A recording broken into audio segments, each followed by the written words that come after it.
रिया के पास सुशांत के कितने राज हैं? सुशांत सिंह राजपूत के 15 करोड़ निकालने का सच क्या है? ईडी रिया से सच सुनना चाहती है, लेकिन रिया ईडी के टेढ़े सवाल पर न तो कमेंट बोलकर बचना चाहती है। कल 8.5 घंटे की पूछताछ के बाद रिया को फिर सोमवार को पूछताछ के लिए बुलाया गया है, क्योंकि रिया से सवालों के जवाब के लिए ईडी बहुत मशक्कत करनी पड़ रही है उन्हें। ईडी की जांच में रिया ने अब तक कितने झूठ बोले हैं, उनके भाई शौविक ने कितने झूठ बोले हैं, हमने ईडी की पूछताछ से कुछ अहम जानकारियां निकाली हैं, जिससे यह पता चलता है कि कुछ तो गड़बड़ है। रिया और उसका भाई एक झूठ को छिपाने के लिए बार बार झूठ बोल रहे हैं। भाई बहन ने मिलकर अब तक कितने झूठ बोले, इसका अंदाजा आपको तब लगेगा जब कल की पूछताछ को आप गौर से समझेंगे। शुक्रवार को रिया से 9 घंटे की पूछताछ और शौविक से 6 घंटे की पूछताछ में ईडी को कुछ अहम सुराग मिले। पहला शक, ईडी को शक है कि शेल कंपनियों के जरिए सुशांत का पैसा ट्रांसफर हुआ। दूसरा शक, इन शेल कंपनियों का संबंध रिया और उसके भाई शौविक से है। तीसरा शक, रिया के भाई शौविक की company front India for world foundation की आईटीआर में भारी गड़बड़ियां हैं। चौथा शक, रिया और उसकी कंपनी के खातों में भी पिछले 2 सालों में पैसा शौविक के अकाउंट में ट्रांसफर हुए हैं। इसलिए आज रिया के भाई शौविक चक्रवर्ती को फिर से ईडी के सामने हाजिरी देनी पड़ी। ईडी सूत्रों के मुताबिक कल रिया चक्रवर्ती और शौविक चक्रवर्ती को एक साथ बिठाकर पूछताछ जरूर की गई थी, लेकिन दोनों भाइयों ने ईडी के अफसरों से इधर उधर की बात की, जिसके बाद आज शौविक चक्रवर्ती को ईडी के दफ्तर में अकेले बुलाया गया और पूछताछ की गई। ईडी सूत्रों के मुताबिक रिया चक्रवर्ती और चक्रवर्ती परिवार को सोमवार को भी बुलाया गया है और सोमवार को भी इनसे पूछताछ की जाएगी।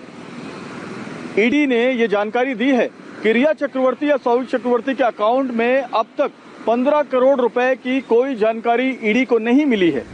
यानी सोमवार को रिया चक्रवर्ती को एक बार फिर ईडी के सामने पेश होना होगा।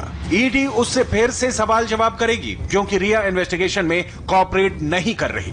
ईडी ने रिया से पूछा कि आपके नाम कितनी प्रॉपर्टी है? मेरी तबीयत ठीक नहीं है, मैं बता नहीं पा रही हूँ। कंपनियों में सुशांत का कितना पैसा लगा है? मुझे ठीक से याद नहीं है, मेरे सीए से बात करिए। सुशांत के कितने बैंक अकाउंट आपके आने के बाद खुले?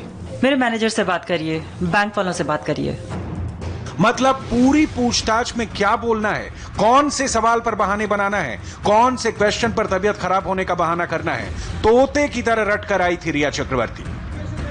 ईडी को रिया से अभी कई सवालों के जवाब नहीं मिले हैं, इसलिए सोमवार को रिया और उसके भाई शौविक चक्रवर्ती को आमने सामने बिठाकर भी पूछताछ हो सकती है। रिया से सवालों की पूरी लिस्ट तैयार कर रखी थी ईडी ने। कुछ सवाल ऑन द स्पॉट पूछे जा रहे थे। पूछताछ में महिला अफसर भी शामिल थी, क्योंकि रिया खुद एक महिला है। पूछताछ करने वाली टीम में joint director Satyavrat Kumar, deputy director Kapil Raj, assistant director Archana, enforcement अफसर मोहित और इन्वेस्टिगेशन अफसर कुलदीप कुमार रिया के सामने एक के बाद एक सवाल दाग रहे थे और रिया जवाब दे रही थी। रिया की कंपनियों में सुशांत का कितना पैसा लगा है? सुशांत का पैसा लगा है तो कंपनियां सुशांत के पते पर क्यों नहीं है? कंपनियों में सिर्फ रिया और भाई का नाम क्यों है? सुशांत के पिता या बहनों का नाम कंपनियों में क्यों नहीं है? सुशांत सिंह राजपूत से कितने पैसे लिए? सुशांत के कितने बैंक अकाउंट की जानकारी है?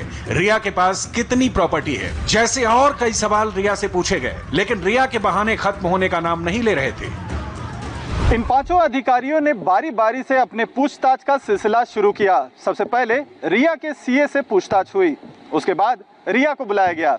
इस बीच रिया के भाई शौविक से अलग कमरे में पूछताछ चलती रही।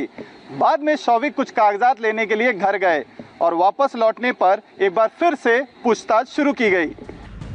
रिया से मनी ट्रेल पर भी सवाल हुए। उसके और उसकी फैमिली के सभी बैंक अकाउंट्स और स्टेटमेंट्स पर सवाल हुए। कुछ सालों की आमदनी और निवेश के बारे में भी पूछा गया। रिया और शौविक सुशांत के जिन 2 कंपनियों में डायरेक्टर थे, उन कंपनियों के क्लाइंट्स, ऑपरेशंस, स्टाफ और बिजनेस मॉडल के बारे में सवाल हुए। कंपनी में रिया, शौविक और सुशांत की भूमिका के बारे में पूछा गया। साथ ही पूछा गया कि डिसीजन मेकिंग पावर किसके पास थे। कल हुई पूछताछ का सिलसिला सिर्फ रिया के साथ ही नहीं चला, बल्कि रिया के भाई शौविक, रिया के बिजनेस मैनेजर श्रुति मोदी और रिया के सीए रितेश शाह से भी ईडी ने कई सारे सवाल जवाब किए। रिया चक्रवर्ती के साथ 9 घंटे, शौविक के साथ 5 घंटे, रितेश शाह के साथ 6 घंटे और श्रुति मोदी के साथ भी 6 घंटों तक ईडी ने गहन पूछताछ की। मैनिपुलेशन का आरोप लग रहा है आपके ऊपर। आपको कैमरामैन प्लीज एक्सक्यूज श्रुति बता दीजिए आप। पैसे गबन करने का आरोप लगाया परिवार ने Shruti. Request you all to please leave me alone. I have already given my statement to the department. They will be the best people to answer. फिर पैसे गबन कहाँ गए सुशांत के अकाउंट से? परिवार को क्या कहेंगे आप? परिवार को क्या कहेंगे? ईडी सूत्रों के मुताबिक दफ्तर की दूसरी और तीसरी मंजिल पर रिया, शौविक, श्रुति और रितेश शाह से ईडी के अलग अलग अधिकारियों ने अलग अलग केबिन में पूछताछ की और अब यह जानने की कोशिश हो रही है कि इनके बयानों में कितना फर्क है। सोमवार को इन्फोर्समेंट डायरेक्टरेट के 5 अफसरों की टीम एक बार फिर रिया चक्रवर्ती और चक्रवर्ती परिवार से पूछताछ करने वाली है।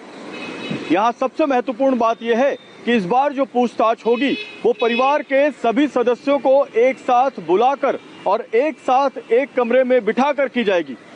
ये आमने सामने की पूछताछ इसलिए जरूरी है कि अब तक जिन सदस्यों के बयान दर्ज किए गए हैं उनके बयान में क्या कॉन्ट्रडिक्शन निकल कर आता है, ये जानना भी ईडी के अफसरों के लिए बहुत जरूरी है।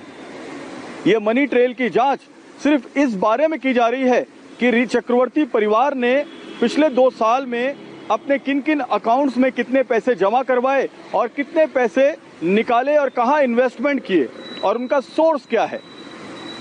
कैमरामैन विमल सिंह और दिनेश के साथ जयप्रकाश सिंह, इंडिया टीवी, मुंबई।